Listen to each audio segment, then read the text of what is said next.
Aloha everyone, tara't isasama ko kayo sa loob ng bakasyon resort na pinuntahan namin nung Gadnami.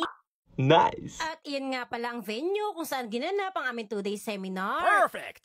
At eto naman ang mga madadaanan mong rooms bago ka makarating sa room na pag-stayan namin. Ang daming room, no? Ang gaganda pa niyan, lalo na sa personal. Wow! Sa dami nga ng rooms na makikita mo rito, para bang mayroon silang pang family, pang barkada, at pang maramihan. Katulad ng mga reunion, birthday, and everything. At eto nga pala ang bubungad sa'yo bago ka pumasok sa room na pag-stayan namin. Napakaganda ng view, ano? Na para bang paggigising ka ng umaga at iyan na makikita mo ay mapapahay buhay. Aww. At dahil na-excite nga ang katauhan ng teacher na to, agad-agad ibinaba ko yung bag ko. What?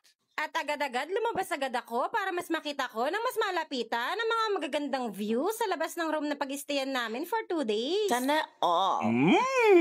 Medyo makulimlim pa nga ng mga panahon na yan. Siguro dahil maaga-aga pa nga nung nagpunta kami dyan. Pero maya-maya lang makikita nyo rin kung gaano kaganda ang view na yan kapag maaraw na.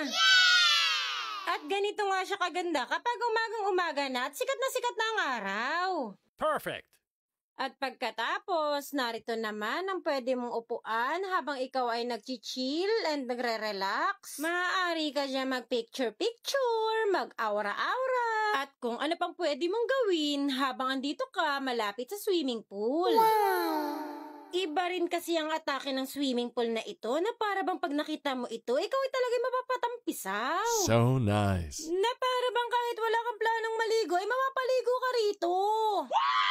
Kaya nga nung naggabi, kahit ako'y nilalamig, abay, ako'y napaligo. Wow! Siyempre ba naman, ikaw ba makakatanggi kapag ganito ang klase ang iyong liliguan? Napakalinis ba naman at asul na asul? Kaya't ano pang hinihintay nyo? Mag-like na, mag-comment, mag-share, and follow for more videos.